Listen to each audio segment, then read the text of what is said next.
یہ 2000 BC کی بات ہے کہ جب طوفان نوح کی تباہی کے بعد اللہ تعالیٰ نے سرزمین عرب پر ایک ایسی قوم پیدا فرمائی جو دنیا میں سب سے زیادہ طاقتور، مضبوط اور توانا افراد پر مشتمل تھی۔ یہ لوگ جسمانی خوبصورتی، سرخ و سفید رنگت اور وجاہت میں اپنا ثانی نہیں رکھتے تھے۔ مال و دولت کی فراوانی، شاندار تہذیب و تمدن، شان و شوکت سمیت دنیا کی ہر نعمت اور آسائش انہیں میسر تھی۔ قرآن کریم میں ارشاد باری تعالیٰ ہے کہ ان جیسی کوئی اور قوم اور ملکوں میں پیدا نہیں کی۔ قوم عاد کے متعلق تفصیل سوائے قرآن کریم کے کسی اور مذہبی یا قدیمی تاریخی کتب میں نہیں ملتی۔ اس لیے اس قوم کی حالت کا نقشہ یا قرآن کریم کے ذریعے بن سکتا ہے یا پھر ان اثریات کے ذریعے جو محققین علم آثار نے ان کے بارے میں حاصل کی ہیں۔ مورخین لکھتے ہیں کہ عاد نام کا ایک شخص حضرت نوح کی چوتھی نسل میں ان کے بیٹے سام کی اولاد میں سے تھا۔ چنانچہ اس شخص کی اولاد اور اس کی پوری قوم عاد کے نام سے مشہور ہو گئی۔ وہ اعرابی تھے جو بہت لمبے اور مضبوط ستونوں پر قائم کردہ عالی شان محلات میں رہا کرتے تھے۔ قرآن کریم نے انہیں ارم ذات العماد یعنی ستونوں والے کے نام سے یاد کیا ہے۔ ارم ان کا بہت خوبصورت شہر تھا جس کے آثار 1984 میں خلائی شٹر چیلنجر کی مدد سے دریافت کیے گئے ہیں۔ یہ علاقہ آج کل عمان کا حصہ ہے۔ بحریہ عرب اور بحر احمر کے درمیان عمان، حضرموت، بحرین اور مغربی یمن تک ایک وسیع صحرا ہے جسے صحرائے الاحقاف کہتے ہیں۔ یہ دنیا کے عظیم صحراؤں میں سے ایک ہے جس کا رقبہ ایک محتاط اندازے کے مطابق 65 لاکھ مربع میٹر ہے۔ اس صحرا میں سفید اور باریک ریت کے ہزاروں فٹ اونچے پہاڑ نما ٹیلے ہیں جہاں کوئی بھی چیز پھینکی جائے تو منٹوں میں غائب ہو جاتی ہے۔ کسی زمانے میں یہ دنیا کا سرسبز و شاداب علاقہ تھا اور وہاں یہ قوم عاد آباد تھی۔ آج یہ بھیانک صحرا اللہ تعالیٰ کی کھلی نشانیوں میں سے ایک اور اہل زمین کے لیے جائے عبرت ہے۔ قرآن کریم میں ارشاد باری تعالیٰ ہے کہ وہ ارم جو ستونوں والے تھے جن کی مانند کوئی قوم ملکوں میں پیدا نہیں کی گئی۔ بعض مفسرین نے لکھا ہے کہ ارم عاد کے دادا کا نام تھا جیسا کہ ان کے شجرہ نسب میں بیان کیا گیا تھا۔ ڈاکٹر اسرار احمد تحریر فرماتے ہیں کہ عام مورخین کا خیال ہے کہ ارم قوم عاد کے شاہی خاندان کا لقب تھا۔ حالیہ دور میں ایک شہر کے جو زیر زمین آثار دریافت ہوئے ہیں ان سے پتہ چلتا ہے کہ اس شہر کے فصیل پر 30 ستون یا مینار بنائے گئے تھے۔ کہا جاتا ہے کہ یہ شہر شداد نے خصوصی اہتمام کے ساتھ بسایا تھا جو اس قوم کا بہت بڑا بادشاہ تھا۔ قد و قامت اور جسمانی قوت کے لحاظ سے دنیا میں اس کا کوئی ثانی پیدا نہیں ہوا۔ اس طرح اس قوم نے جس معیار اور جس انداز کی تعمیراتیں کی، ایسی تعمیرات اس سے پہلے دنیا میں کبھی کسی قوم نے نہیں کی۔ شاید اسی لیے یہ جگہ شداد کی جنت ارضی کے نام سے تاریخ میں مشہور ہے، تاکہ لوگ آخرت کی جنت کے بدلے اس نقد جنت کو اختیار کر لیں۔ مگر جب یہ عالی شان محلات تیار ہو گئے اور شداد نے اپنے روسائے مملکت کے ساتھ اس میں جانے کا ارادہ کیا تو ان پر اللہ تعالیٰ کا عذاب نازل ہوا اور وہ سب ہلاک ہو گئے اور وہ محلات بھی مسمار ہو گئے۔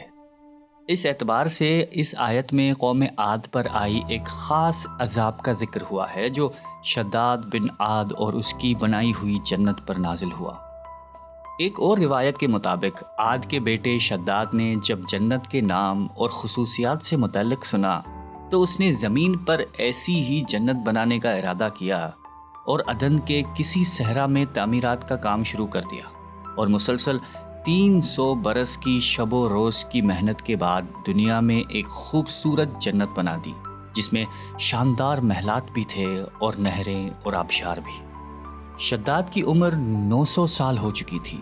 ایک دن اس نے قوم عاد کے لوگوں کو جنت کے دیدار کی دعوت دی۔ وقت مقررہ پر وہ اپنے لوگوں کے ساتھ جنت کی جانب روانہ ہوا۔ ابھی شہر ارم کے عالی شان دروازے کے قریب ہی پہنچا تھا کہ رب ذوالجلال کے عذاب نے آ گھیرا۔ یوں شداد اپنی جنت کے ساتھ زمین میں ہی زندہ دفن ہو گیا۔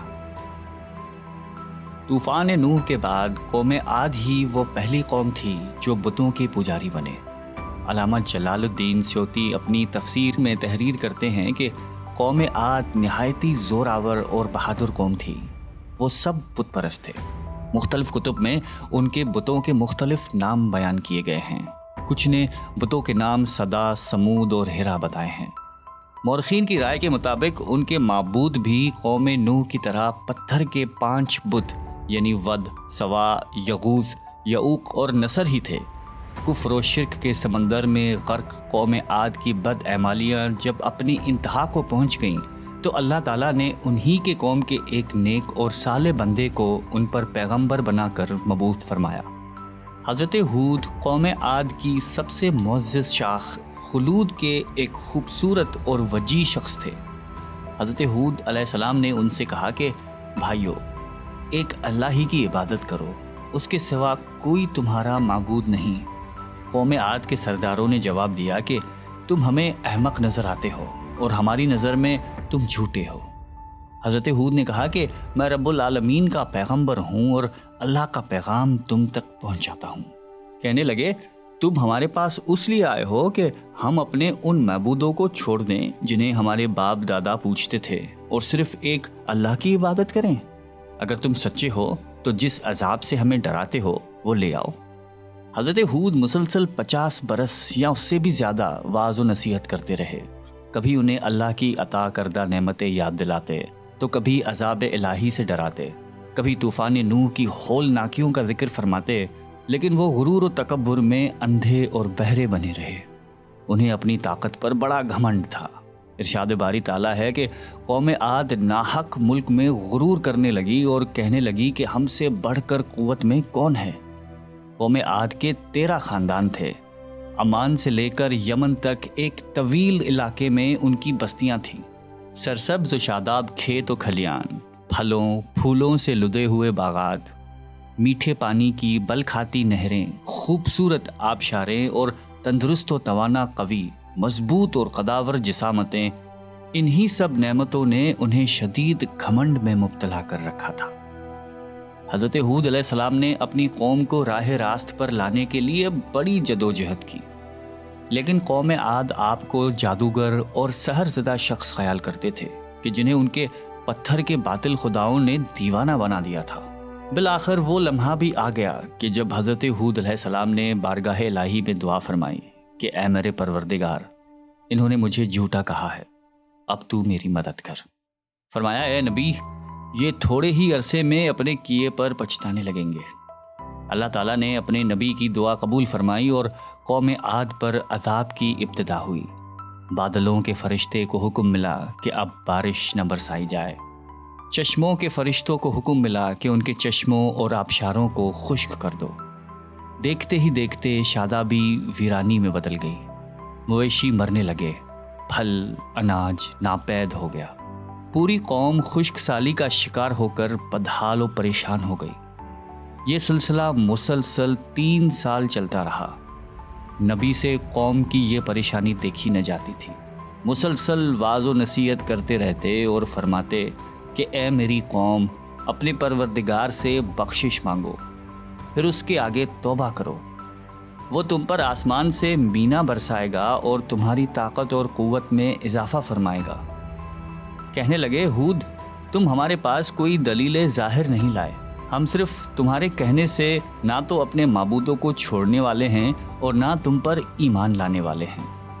ہم تو یہ سمجھتے ہیں کہ ہمارے کسی معبود نے تمہیں آسیب زدہ کر کے دیوانہ کر دیا ہے۔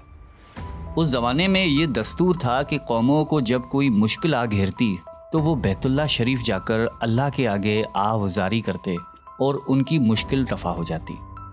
یعنی کافر قومیں بھی اس حقیقت کو تسلیم کرتی تھیں کہ اس ارض و سما کے مالک ایک لافانی قوت موجود ہے۔